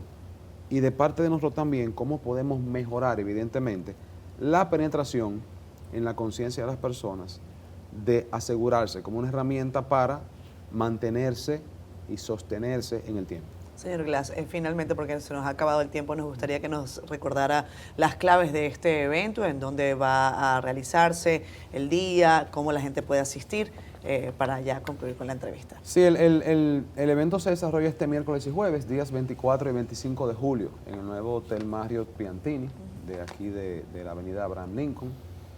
2 días completos, lo llamamos una fiesta del seguro porque tenemos esos encuentros, charlas académicas. También tenemos, evidentemente, networking, que a veces oye como cliché, pero sí realmente tenemos el espacio para que haya interacción. Claro. Y más que todo, vuelvo y digo y agradezco a que el gobierno nos haya dado un espaldarazo de sentarse con nosotros en el evento y decir, bueno, cómo juntos no estamos viendo solamente el sector seguros, sino ver soluciones país en el largo plazo. Y la solución no está 100% en la mano de los aseguradores. Por ejemplo, situaciones que tenemos que, como todavía en República Dominicana, el seguro de vida tiene impuestos. Y ese mercado murió. En el 94, antes que le pusieran ese impuesto, era un mercado de 30 millones de dólares local. 94. 30 años después, un país mucho más desarrollado, Claro. es un mercado de 6 millones de dólares. Entonces, ahí hay una situación. ¿Cuánta gente está desprotegida? Que hoy, si el padre de familia desaparece, ¿qué pasa con esos niños? O sea, es una situación social. ¿Cómo podemos hacerle frente a esa y otras situaciones que tenemos? Entonces, qué bueno que ahí estaremos todos los actores y, como decimos, grupos de interés para hacer de República Dominicana una nación más resiliente. No llegaron a nada después de la reunión con el presidente por el tema de los seguros de la infraestructura, ¿o sí? ¿Hay algún...? Sí, recientemente hay una moción, bueno, que se está trabajando con el Ministerio de Economía, Planificación y Desarrollo en empezar a aplicar o a actualizar el Plan Nacional de Mitigación de Riesgos.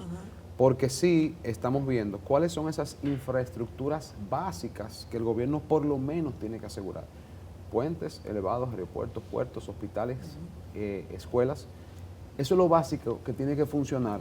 Y luego lo otro puede pasar quizás a un segundo plano. Pero ahí, ¿por qué? Llega un terremoto, Sí, un huracán, claro.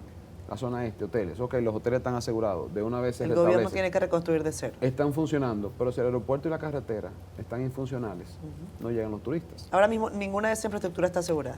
Hay, pero no está, digamos que no está al 100%, evidentemente. Hay muy poca infraestructura de gobierno asegurada, muy poca. Y unas sí y otras no, pero ahí vamos avanzando. Eso es lo que Gracias. queremos. Gracias, Gracias, señor. señor. Gracias. Muy amable. Muchas gracias.